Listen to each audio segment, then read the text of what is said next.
Okay, so Ohio State, they beat Purdue in West Lafayette today. A lot to talk about. Not really. I shouldn't even say a lot. Not a lot to talk about in that game. We'll get to that in a little bit. The reason why there was only one video today was I was unable to watch the first half of this game. Had some stuff going on. But, there wasn't a lot I really missed. Jeremiah Smith, of course, made a bunch of big plays, and he just put himself back into the Heisman contention, I think at least. We'll see what the voters think and bets projections and all that kind of stuff they think. But I'll talk about the second half of that game, which I was able to watch a little bit later. What I really want to talk about was this Penn State and Indiana game. This was the epitome of why I love college football and I prefer college football over the NFL. I love my Browns, but I love to watch college football. You'll never really see me watch an NFL game if the Browns are not on it. Like, that's just not going to happen. With college football, it's on all day, every day. All day, every day, and I am paying attention and I am watching. There's a lot more that I care about with college football than versus the NFL. In the regular season, that is. When it's playoffs, yeah, I'll throw on an NFL playoff game and I'll watch it. But I'm not going to be invested as much. You know what I mean? So, that was just my personal opinion, but what a game this Penn State and Indiana game was. Penn State, who has a season like this, in the beginning of the season, they go, in the offseason last year, they go all out. They bring in transfers. They keep players. They do the same formula that Michigan did in 2023 and Ohio State did in 2024. They keep key players. Some players like Abdul Carter do end up going to the draft, but Penn State is able to reload, we thought, on the defensive line and kind of replace him. And, Abdul Carter in the NFL does not look like he's really anything special. So it didn't look like Penn State really lost a lot there coming into the season. And the first 3 weeks, they're a little bumpy, but they get the win and they go and they fast forward to the whiteout game against Oregon. And they were this close to beating Oregon, who does not look like the team we thought they were going to be. And it's a bad look on Oregon's part that they let this Penn State team in overtime hang around as long as they did, kind of like this week with Indiana. Versus, the game with Ohio State. And I get, the Ohio State game was in Columbus versus Indiana and Oregon were in Happy Valley. But you still get my point here. Indiana comes into this game with a Heisman frontrunner, a coach that is considered one of the top 3 coaches in the country with Ryan Day and Kirby Smart and Kirk Cinetti. Those are the 3 in any order you want to put them in. As long as you really have Kirby Smart or Ryan Day one, then regardless, whatever. But maybe that's just me. I don't know. I have it Kirby Smart, Ryan Day for right now. Kirby Smart, Ryan Day, Kirk Cinetti. Those are my top 3 coaches in the country right now. Anyways, you have a team like Indiana who is fighting with Ohio State to be number 1 in the country, have a lot of people backing Indiana right now to be number 1 in the country and to hop over Ohio State. And I don't know if you're the committee right now on Tuesday. I don't think you can put Indiana over Ohio State after this week. Ohio State just took care of business against Purdue. Wasn't a great game, wasn't a dominant game by any means, especially on offense. It looked a little meh. But when I was watching, Ohio State basically had the game in hand, so maybe that was just me. And you have last week, Ohio State plays Penn State, and they let them hang around in the first half, but after that, Ohio State ran away with it and never looked back. Indiana, in the third quarter, they were still letting Penn State hang around, and then all of a sudden, Penn State's still hanging around in the fourth quarter. Indiana just kind of goes in cruise control and expects Penn State to lay over and die. And Mendoza throws an interception. Penn State scores, and all of a sudden, Penn State's leading. And then they get the ball back, and Penn State was 1 first down away from winning this game. That was it. They were 1 first down away from winning this game. If the Indiana defense bites completely on the run on that third down play, and the tight end goes out, and there's no one to cover that tight end, and Penn State gets the first down, Penn State wins. Indiana is most likely out of the Big Ten championship game. But instead, Mendoza leads a awesome drive. And he might have just clinched the Heisman today. That was his Heisman moment right there. He takes a sack on the first play of the drive, and from then on, it was all Indiana. The Penn State defense had no answers for Indiana on that last drive. They were getting pressure on Mendoza, but Mendoza was sitting in the pocket. He knew he was going to take a hit, and he delivered dart after dart. Now, that one Penn State defender who I feel really bad for on the tip pass, so Mendoza drops back, he gets hit, the ball's floating up in the air, and the linebacker slips. And it would have been a game-sealing interception right there. And instead, a few plays later, Mendoza throws it in the back of the end zone, and the receiver makes the best catch I have seen in years. That might have just beaten the Jackson Smith and Jigba catch from 2020. It might have beaten the Marvin Harrison Jr. catch from 2021 or 2022. Whatever that year was, against Indiana, I'm pretty sure it was too, which is funny. But, what a game. That right there was the epitome of why I love college football, and honestly why I prefer it over the NFL. The NFL is just a little too corporate for me. And what a game. What a game, and what an ending that was. You cannot let, and I called this actually building up to this week. I said you cannot let, I actually thought about making a video about this. If you are Indiana, you could not do exactly what you just did. You could not let Penn State hang around. You could not let the crowd get into it, because regardless how good this Penn State team is, the crowd is going to be a factor.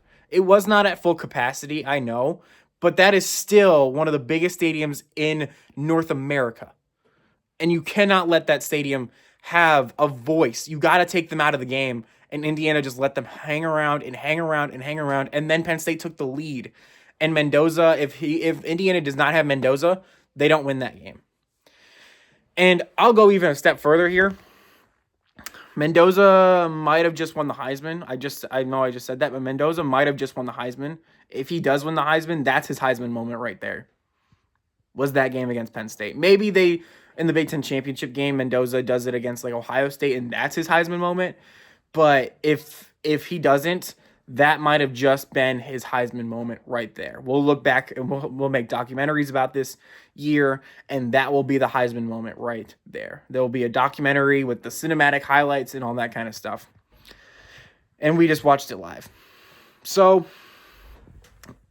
I will go a step further with this.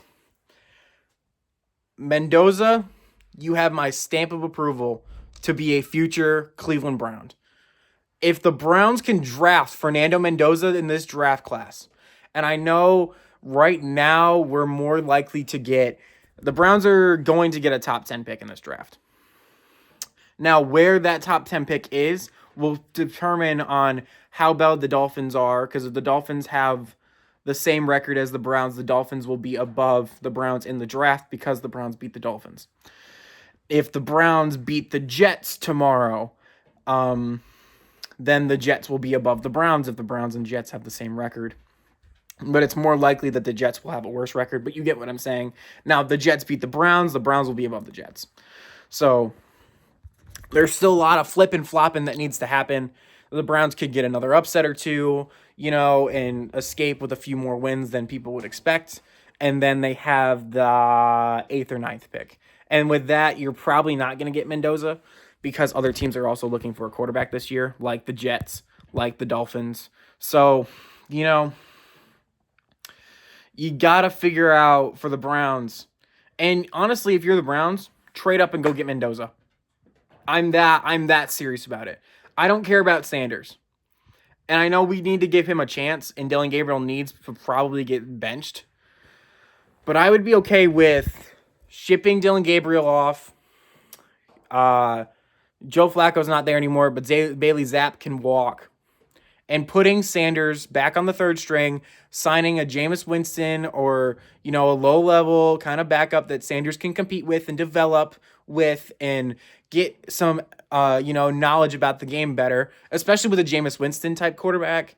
I would love Winston to be back on the Browns and have him and Sanders in the same room and have Mendoza right there as the franchise guy. And Sanders can get development, and we can ship him off to somewhere, and he can be a quarterback for another team for the future. You know what I mean? I don't think Sanders will be a franchise guy for the Browns. I just think it was how the cookie crumbled, unfortunately. But that is my thing. That is my rant for Fernando Mendoza. I want Fernando Mendoza to be in Cleveland. Now, if the Browns don't have to trade up and we can get Mendoza without trading, then I want Mendoza and Carnell Tate. That would be my dream first round. Well, is it likely? Probably not. We'll see with the Jaguars, how bad they are. Travis Hunter just went on IR, so we'll see about that. But, we'll see. So, right now, my dream, yes, is Fernando Mendoza and Carnell Tate in the first round with the Browns' 2 picks. But if the Browns have to trade up to go get Mendoza, I'm fine with that too. So, we'll see about that. Anyways, Ohio State game. Not a lot to talk about.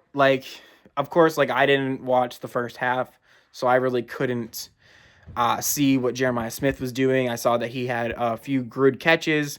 There was a long run that was negated by a block in the back by Jeremiah Smith, I saw.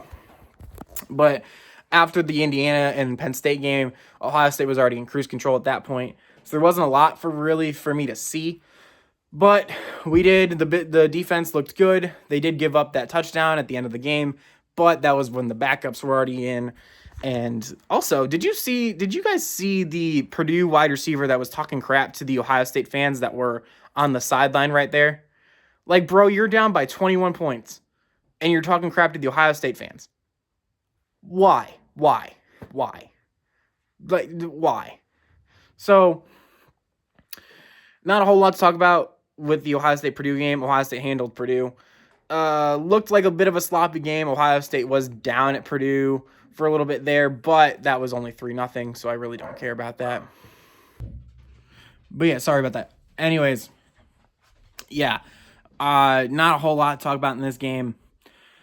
Ohio State should be number 1 on Tuesday. I don't think with how Indiana played Penn State after a week, literally last week, Ohio State just played Penn State, let them hang around in the first half, but pulled away in the second half and was on cruise control in the fourth quarter. Penn State, and I get versus being in Columbus and Happy Valley, I get the difference, but Ohio State handled Penn State even with the scoreboard, being as close as it was in the first half. You could tell Ohio State handled Penn State. You can't say the same about this Indiana game. Now, Indiana was the better team, and that's completely obvious, but they weren't as dominant as Ohio State was against Penn State, and that is their one major common opponent right now. That is their most recent common opponent. So, Ohio State doesn't play Oregon, and Indiana doesn't play Michigan this year. That was their major common opponent, and Ohio State handled Penn State, and Indiana struggled with Penn State. So I don't think there's really an argument anymore for Penn State to be for Indiana to be number 1 over Ohio State this week. Now, if Ohio State goes and struggles against, one of the 2 teams they have before Michigan, or if they dominate and then struggle against Michigan, Indiana could certainly, and honestly, Indiana just punched their ticket to the Big Ten championship game. I don't see them going anything less than 12-0. So, Indiana, for all extents and purposes, have clinched the Big Ten championship game. It is now just down to either Ohio State or really Oregon, realistically, if Oregon can survive against Iowa. Which is another thing. I hate the thing that people are putting out right now is how rainy it is in Iowa. Do you not realize where Oregon lives? Where Oregon is? It is quite literally a rainforest. That's not going to affect anything. If anything, it's going to be advantage Oregon. So, we'll see, though. Obviously, the game will be over. I'm not going to make another video today about that game. But, Fernando Mendoza, recap here. Fernando Mendoza is my dream pick for the Browns next year in the draft. He is my franchise guy. I don't think Sanders will be a franchise guy, unfortunately. It sucks, but what are you going to do? Dylan Gabriel for sure is not a franchise guy. And I don't think anyone's really betting on Bailey Zapp to be a franchise guy either. So, Fernando Mendoza, Carnell Tate would be my dream first rounds. Andrew Barry should stay. Kevin Stefanski should still go.